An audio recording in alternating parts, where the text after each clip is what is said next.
So we're here with Storytellers Podcast. Let's talk about it, and we are here with artist McFarland, and I'm excited about his story as always with all the stories. And I'm just gonna let artist tell us a little bit about himself. Who are you? Who is artist McFarland? Well, thank you for having me on your Storytellers, and I'm Artist McFarland. A little about me: um, I'm a father, a brother, son, nephew, all of those roll into one, but a little more in depth. Um, I'm a 13-year military vet. I spent 8 years Wow. in the Marine Corps Reserve, and I spent the last 5 in the United States Army. Um, I'm a college graduate, graduate from the University of Louisiana Monroe with a degree in marketing and management. Awesome. And I'm also a nurse. I pursued my nursing education through the United States Army. So that's a little bit about me. A little more. I'm also a nursing home administrator. Um, been doing that for the past 6-7 years.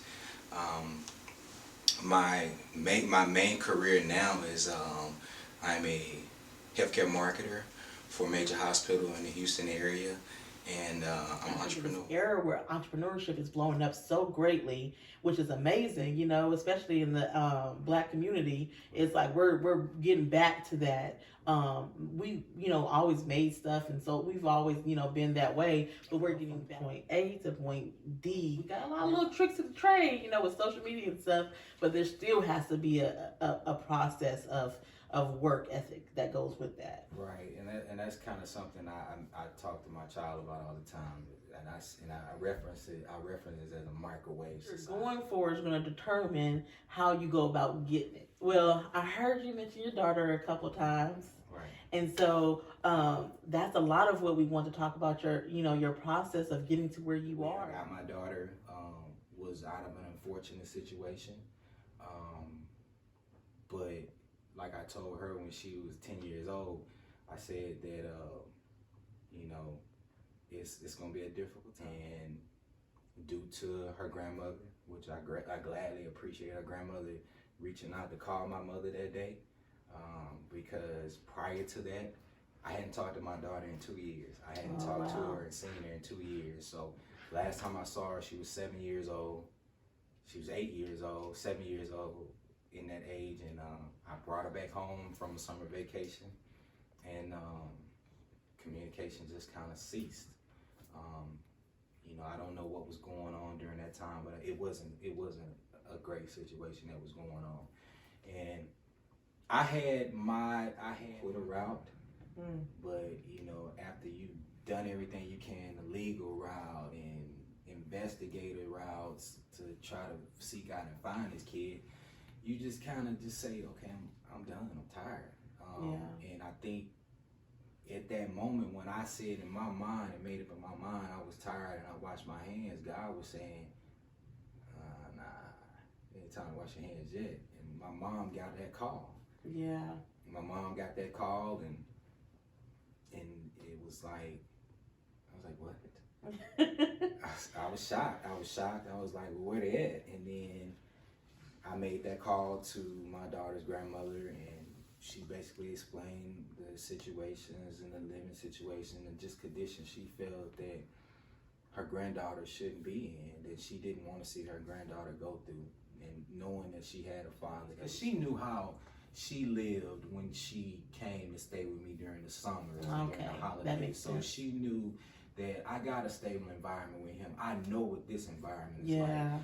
Here with my mother is forever changing, and it's not forever changing for the best for me. Yes.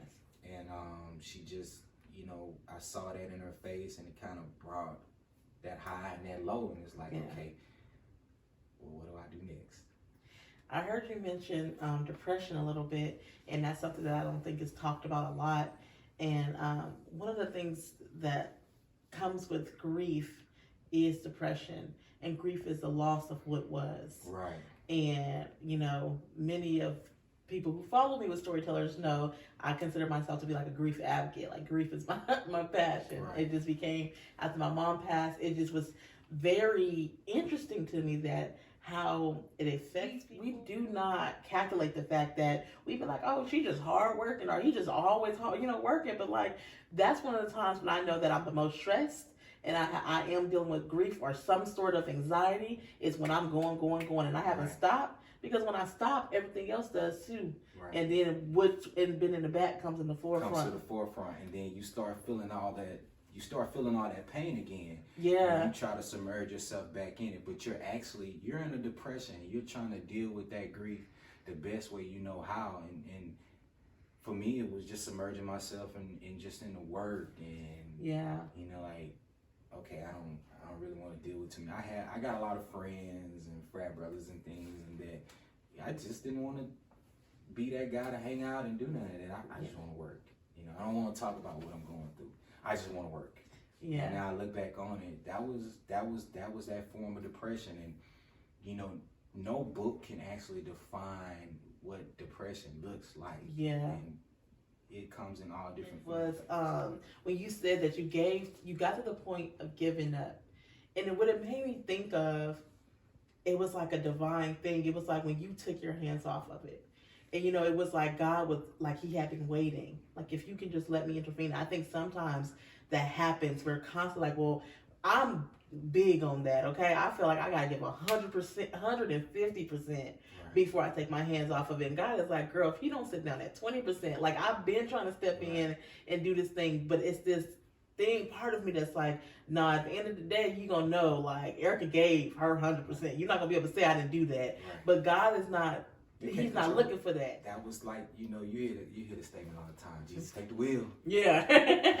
And really, that's, in a sense, what was happening. I was saying, okay, I've done all I've done. Verbally, I said I give up, but mentally, I was just at that point, and I was allowing God to come in into my life and take control of the situations that I had. Yeah. I never would have fathomed, my own child going through that, because I didn't go through that. Yeah. So that also was a hurt for me, and from that point, I was like, I'm gonna do whatever I can to make sure she understands she's loved. Mm-hmm. She's highly valued, and her life is more important than anything that I have going right now. Yeah. And moving forward, and it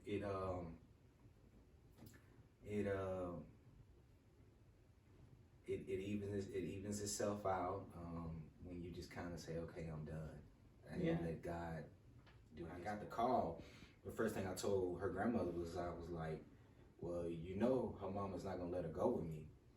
And my whole thing was like, I don't want to go out here and I already got these feelings and emotions of what I've heard that my daughter's been going through and living, and have to argue with her about taking her back with me into the right environment she should be in. And her grandmother assured me, she was like, look, Glenn, hey, I'll talk with her and she's gonna let her go with you. Yeah. No ifs, ands, or buts. If we have to make calls to certain authorities to allow this to happen, this is gonna happen. And that reassured me. And it was like a Friday. It was like a Friday. It was a Thursday, and it was snowing, and we had to go through Amarillo. So me and my mama, we hopped in the car, and like, she was like, when can you guys get there? And I told her, well, I gotta work these days, but we'll be there this weekend. Got in the car, me and my mama ride, and we get into some snow. We drive. It's like, oh man. So I'm like, all right, God, we gonna trust you. That you're gonna guide us through this situation. Get out of the car. She was a little bit bigger than what I had remembered, and I was just like, oh. And it was weird, because I kind of seen her develop. Like, I seen her as just a little girl. Yeah. Just 2 years ago, and then I look at her again. I'm like, oh my God. Yeah. You're developed a little bit. Like, I don't know. What am I gonna do? So that was the first thing. And then second thing, I was crushed. And I'm glad I'm able to tell this story. I was crushed because I saw her condition. I saw her physical condition. She was real skinny. Mm-hmm. So I could tell she was going through situations where she didn't really have meals. You know, she didn't eat like she should have ate regularly. She didn't have clothing like she should have had. And that, you know, and I'm making light of the situation because it was bad. It was bad, you know, to know that a beautiful young girl going through this and living like this. And I was angry. I was angry at her mother, but and you asked who is Artist. Yeah. And Artist can be a hothead. Artist can be stubborn. Yeah. All of that in one. And I had to put that all to the side when I saw her mother, not to just be angry and just to say, I appreciate you understanding that she's not in the best situation. She's not in the right situation with you. And I got this. I got this. Yeah.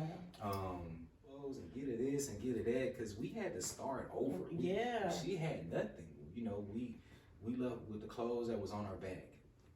That was it. I just want, man, pride is something else.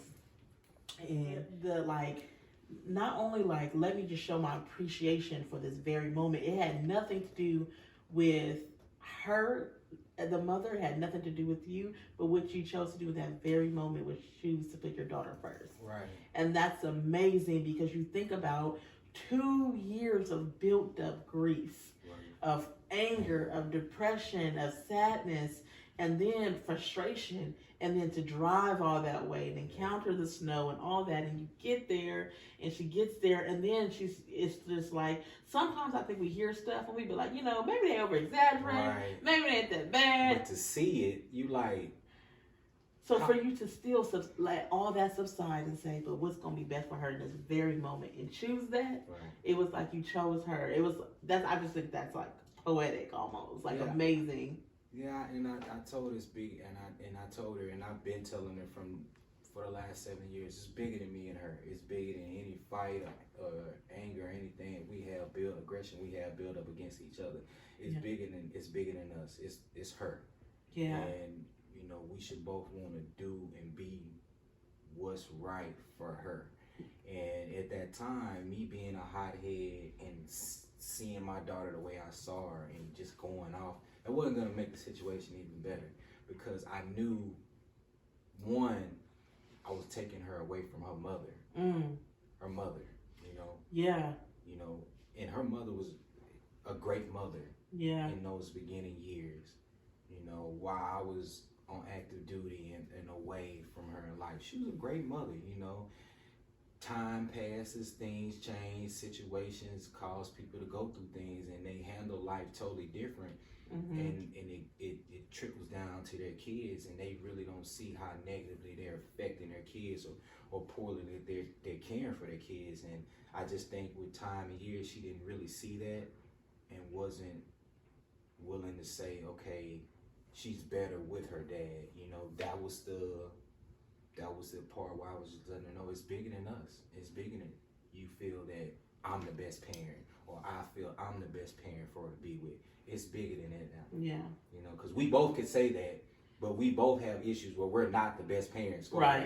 You know, but at this moment, and looking at her and her disposition, and the situation she was in, I would have had to hold her back in the 4th grade, because she had missed so many days of school. Yeah. Consecutively, like that's the thing, you know. And to find out, you know, my daughter had 4th grade, that she had transferred to 5 schools. Wow. In a span from August to December. Wow. That was the first point that let me know, okay, she gotta be with me, because it's no stability. Yeah. You know, it's like every month you were going to a different school. For whatever reason it was that her mother was doing that, you know, we'll never know, but we know it's not healthy, it's not right, and it's not beneficial for the child. And principal was like, I think she's going to a better situation. Yes. And I wish her the best.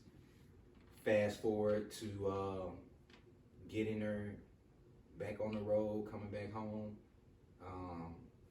I don't think we even dwelled on I'm leaving my mother. It wasn't no tears or anything. It was, I got this picture of her that I took when we was in the hotel waiting, and my mama was combing her hair out and cutting matted parts of her hair out and stuff, and everybody was just angry Yeah. about it. We were just angry. We were sad, we were angry, but we were happy in the sense that, okay, we got her now to make sure she's able to come out of this situation. So let's put all the anger to the side, let's do right and get her back right, Yeah. because it's obvious that she's on a track that, it could have easily went left. Yeah. And I got her to Louisiana, and then I ran into another difficulty. I wasn't listed on the birth certificate. Oh, wow. So by me not being listed on the birth certificate, I couldn't legally enroll her in a school in Louisiana. So it just so happened I had friends that worked in the school system, and I talked to them, and they was like, okay, we're gonna get her in because we know you're doing the best thing, Mac, but you gotta get custody of her. That's where I was torn, because I knew what I had to do was gonna tear her mother apart. Yeah. I knew it was gonna tear her mother apart, but I had to do what was right for my daughter. I had to go and seek full custody of her. I had to go through the court system to get her in school legally. Fast forward, that took a 6-month process. 6 months? 6-month process. I had her with me. I was able to have her in school, but that was a 6-month process of me in and out of courts with the lawyers and trying to track her mother back down, sign documents and things like that. And finally we got it done, and I got the sole custody order. From there, I explained to my daughter, I said, by no means is this I'm keeping you from your mother or taking you from your mother. Your mother is always a part of you, but this is what is needed for the betterment of you. And that was like I said, on the car ride back, nobody kind of shedded any tears. My daughter didn't shed any tears of like I'm missing my mother on that ride, because I think she was just happy. But when she got there and she kind of got settled and got acclimated back to the family, I saw those feelings sink back in, and her mother wasn't there. Yeah. And that was tugging on her because I was taking her from her mother, Yeah. Our mother is like our lifeline. Yeah, man. Mother is our lifeline, and I think you make a good point. I always tell people with CPS, their goal is to keep families together. It's not to take them apart, and I think people don't know that. Right.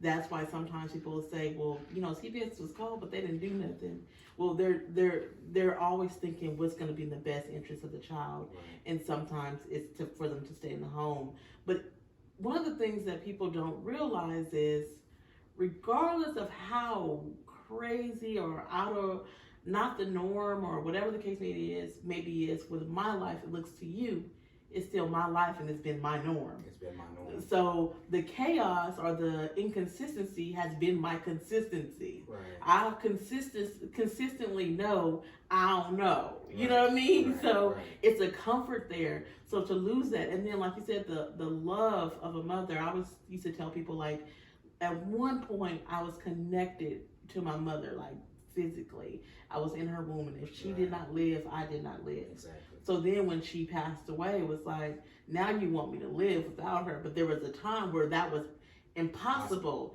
And right now it feels impossible.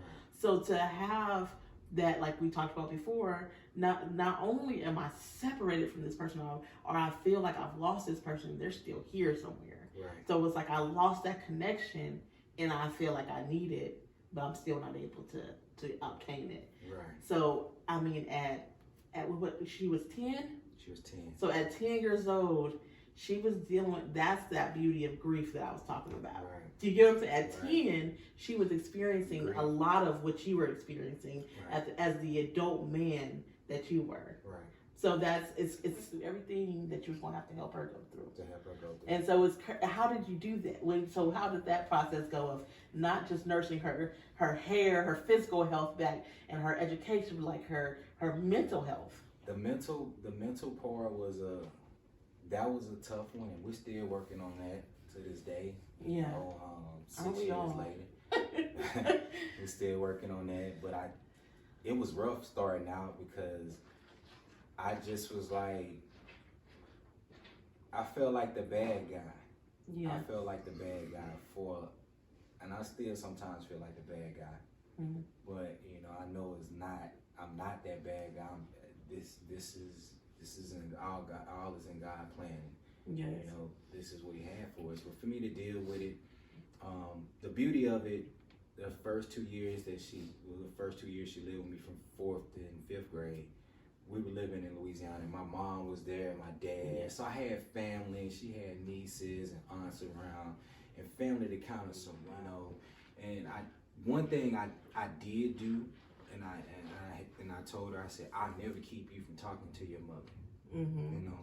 Deep in my heart, I may have felt that she didn't deserve it. Mm. But I know on a mental part for my daughter, that's where it goes back to being bigger than me. Yeah. It was like mentally, I gotta allow her to still communicate regardless of the past. Yeah. And what she's gone through. They have a connection. Yeah. They have that lifeline connection. Without her, she wouldn't be here. So I wanted to continue to allow that. But I also wanted to safeguard my daughter's feelings because I knew a lot of the things that were being told to her were empty promises. Mm. And when those empty promises hit, I had to be the one to come back and console her feelings and all of that after mama didn't come through with what she said she was going to do for me. So that was a big part of dealing with that. Went through the counseling, let her talk with different counselors just to kind of, make sure, she hadn't been in any situations where she was harmed. Yeah. And just allowing her to talk to me on her own, to just let her say, allowing her to speak her past of what happened on her own, not kind of force it out of her. Yeah. Allow her to have moments where she would be comfortable to say, I lived like this, I had to go through that. Yeah. As a 10-year-old, it's very complicated to be able to voice all of it and pull all that together. But I allowed her times to, and I had anger moments where I feel, she won't communicate, she won't say nothing to me. Yeah. And I kind of just be like, I'll go into my own space.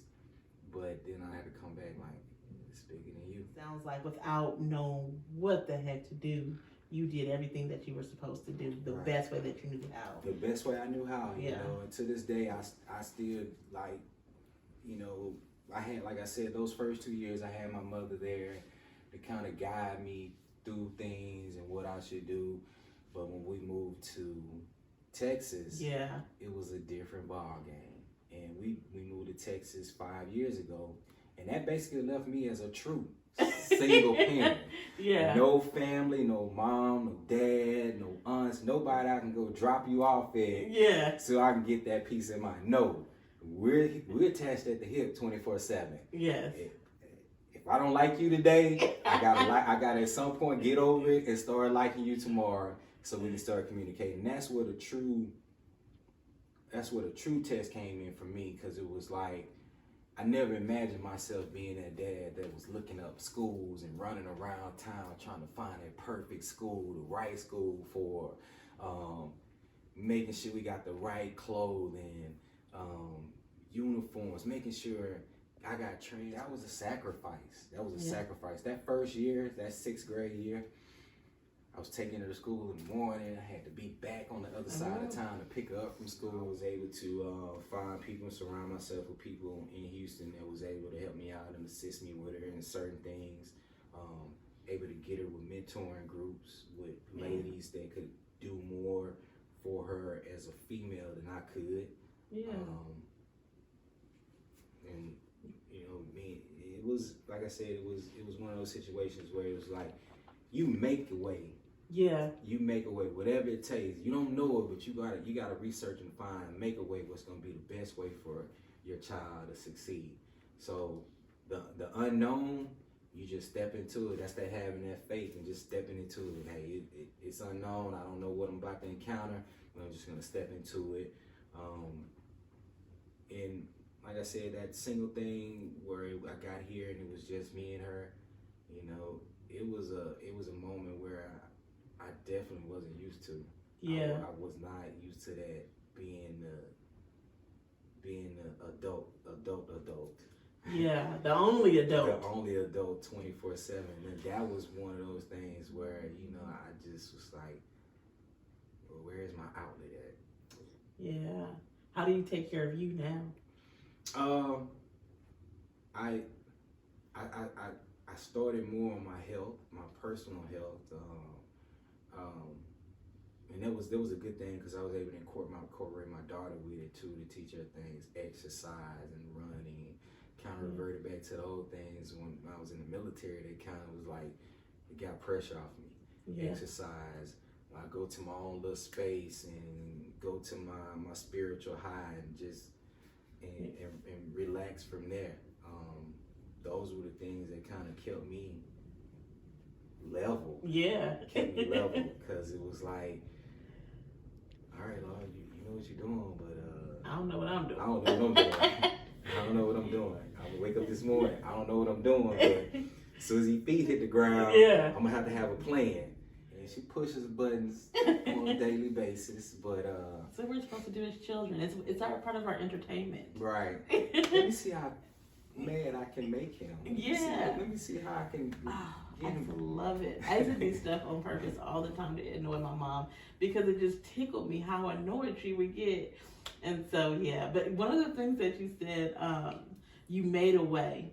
And quick story, we bought the wrong coffee. We didn't buy instant coffee. We bought coffee that needed filters. But we didn't have that kind of coffee maker at the house. So I kept telling my roommate, like, bro, like there has to be a way to make this coffee. Right. And I was like, because we didn't always have coffee makers. Like we're in the era of Keurigs now, but we didn't always have little pods. Like they made coffee some kind of way. So now I got to figure this out. So it was like 3 different ways. I kept trying, trial and error, messing up stuff. And then finally I was like, I basically took a filter and put it over a cup, put the coffee on it, and then took the tea kettle and poured the hot water. And it made some of the best coffee. Right. But it wasn't that. It was just like, let's stop thinking about what was taught to us and let's think about what's available to us. Thinking outside the box. Yeah, because we think like we are taught or conditioned or raised like, okay, in order to get to school, you got to have a car to get there. But it was like cars, like that's what you were taught, but what's available options? Right. I think when you said the pride thing, I had to put that pride to the side and be available to ask for help or be willing to say, does anybody know where aftercare is at in the area for me? Or anybody, or do you think you could keep her on the weekend for me while I go work this second or third job to continue to make ends meet for us? Because, it may look nice and everything now, but it's been a struggle. It's been a big struggle. It's been a tight struggle. We've lived in those constraints in these past 6 years, and we continue to. And I think just me putting that pride to the side and being able to say, okay, and being able to be available to allow somebody to assist me. And just know that I don't have to do it on my own. Yeah. But like I said, that the tightness and me having to work, those things were brought on by a whole nother system that I had to, and I've still been encountering. What's that? That's the Office of Attorney General of Child Support. Like me and you talked previously. Child support is a good thing, for children that one of the parents are not willing to support their child. Growing up, my parents were together until I was a senior in high school. I was a recipient of child support for probably 6 months. Yeah. My sister was a recipient of that child support for 10 years. But I saw how that child support assisted my mother in keeping that daily living for us. But on the flip side, Yeah. on the flip side, I was speaking previously about how it helped a female. On the flip side, it's totally biased Yeah. to a male. It's not expected for a male to even be that one to be the nurturer, the supporter. You know, my situation, when my daughter was born, I was the non-custodial parent as listed by the Office of Attorney General. Her mother was the custodial parent. So therefore, I had to pay child support. I was ordered to pay child support. It happened. Louisiana gave me that order to be that sole custodial parent. But the child support didn't stop there. But the child support didn't stop. The child Because support it didn't start there. It didn't start there. It started in Texas. And by Texas, they're the law of the land. If the child was born in Texas, and that order states that you're ordered to pay child support, you're going to pay child support until that child is 18. Regardless of what any documentation you put in, you're still ordered to pay that child support. And these past 6 years, I've been fighting the court system, the child support system, for 6 years. Wow. I moved to Houston in 2015 after I left Louisiana, and I came back to a bill of $30,000 that I owed in child support. Wow. Because the state of Louisiana said, we recognize you have the child and you have an order. We're not going to garnish your paycheck. But the state of Texas had the original order. We're going to continue to roll that total over. Wow. Move to Houston. That goes to, like I said, it's not a playbook of what you should do and how you should go. Yeah. So everything was trial and error for me. So the first thing moving to Houston, I knew that I had to prove that my daughter lived with me in Texas. So we filed affidavits showing that she lived with me and she was in school and everything. Even brought the Louisiana custody order over, and that was shown and put into the records, into the minutes. But they have this system that says we won't acknowledge an out-of-state order because this is the food, clothes, gas, rent, lights, hair, right, hair, and $1,600 a month. $1,600 a month. So that's what I loaded at. It's been tight for us, but I've always been that. You asked who is artist. Yeah. I'm a hustler. I will find a way to make a way for my child and make sure we live and don't have to revert, and she doesn't have to revert back to the life that she was living at 9 years old. You know, so whatever it takes for me to get out there and work, if I gotta work 2 or 3 jobs, and I applaud my child for being one of those childs that's a latchkey kid, because in the 7th grade, you know, when that money went adding up, because the child support was going there, I was like, look, I gotta work tonight. I'm gonna have to leave you in the house with the phone by you. You'll be asleep till I get off at 5 in the morning. By the time I get off, you should be dressed. I'm gonna take you to school, and I'm gonna go work my other job. Man. And then I'm gonna get off, and I'm gonna go pick you up from school, and then I'm gonna come home and I'm gonna sleep for about 2 or 3 hours, and I'm gonna start it all over again. Because sacrifice on both ends. Because you know that fight that still goes on with the child support is a constraint. You know, and that's why I say it's unfair. It's an unfair system. I call them on a bi-weekly basis for the last 6 years. My daughter can hit me on the phone with them, yelling, going back and forth, and the first thing they say, we didn't get the documentation. I just sent the documentation last month. You have the documentation.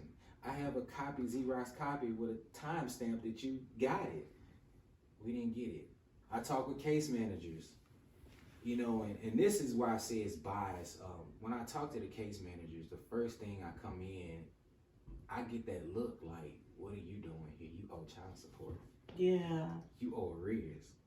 No, I have the child. I have custody of the child. I raise her. I'm trying to rectify this issue where you have me paying child support. That money can go to us in our household. It's a bi-weekly conversation with Man. the child support office, and it's a constant. Well, call back in 2 weeks. We'll call back in a month. So we have reached headway within the past year. Last summer, we were able to go to San Antonio and get it changed from San Antonio to Harris County, where we're at. But the fact remains, I'm still listed as the non-custodial parent To this day. to this day. Wow. And that's the law of the land because she was born here. So to this day, I'm still considered the non-custodial parent. And so are you still having to pay child support? I'm still and I was paying child support up until this past November. Okay. I was able to basically get through to someone and actually be able to look them in the face and them see. Yes, I'm an advocate for it, but I'm also an advocate for reform of it. Yeah. Sometimes we encounter things that are negative or don't help us out, and we just be like, do away with the whole thing. And sometimes it's just like, well, let's just revamp this. Right. Maybe let's just tweak some stuff and change some things because I don't like things like that, and I can just only imagine. I think lately I've been encountering a lot more helping agencies, Right. And one of the biggest issues I've been encountering is one, the people are not so helpful, they're not kind, Right. they're not empathetic, and then two, even though people may know something's an issue, nobody says anything about it. Everybody act like it's norm. Like it's like, well, I mean, that sounds good, but this is what it is. That's what it is. And so, Which I've been told. yeah, and I think I kind of do put that towards, I'm a social worker, and there's a lot of non-social workers in the social work field. Right. And so as a social worker, we have many roles. So our mindsets kind of work differently. So what I would see as an issue, if I see something as an issue, my next thought is how to fix this issue, because I know I can write a policy. Right. I know I can go and lobby. I know I can do all these things. But if that's not your area, not your field, you're not gonna go beyond your tasks and duties that you've been enlisted to do. So you've never stopped being a father. Right. And I just thought that was amazing because you had every reason to bow out. Yeah. And you didn't. And I think I grew up, I had my father in my life till I was 17, 18. But those formative years where you learn and you get those things, it wasn't always the best relationship, but I learned a lot to this day from him that's made me the man I am. My mother was always my support and my backbone. I knew whatever that came, that was gonna be my A1 cheerleader. Yeah. But a lot of those life lessons and hard lessons he taught me, and a lot of that where you see pushing through when it's to a point to give up. I can attest to that tough love from him. Yeah. Yeah, so I can attest for. Okay, I remember that. So that tough love just pushes me forward to say, okay, I had a father in my life. She deserves her father in her life, regardless of the situation, circumstances, So, I always talk to my daughter about entrepreneurship and how to work and how to, provide for yourself and take your talents and make the best of your talents. Because she watched me do that with all my different talents, and it just took one of my mentors to say, "You're your own business, man. Yeah. Everything you do, you're your own business. Yeah. Build from that." And just sit at this desk and doodle in a book, come up with business plans. And I got a good friend, a great friend, that him and his wife started a business and hair care product, and they were like, "We want you to be in on it. We want you to help us make this a product." And then, I knew that was their answer. That with my career, I see it flourishing.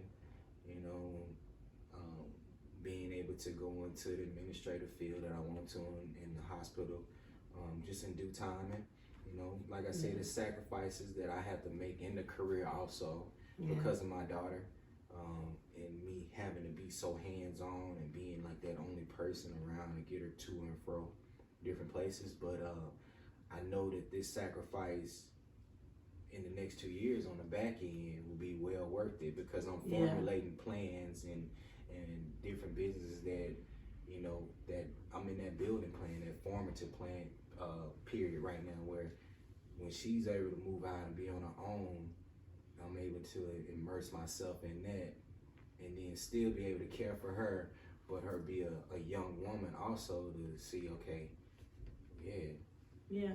he made those sacrifices, but now full speed ahead. Right. So now I'm full speed ahead with my distribution of Girl Talk hair care products, and You showed us that earlier. Can you show us? yeah. So we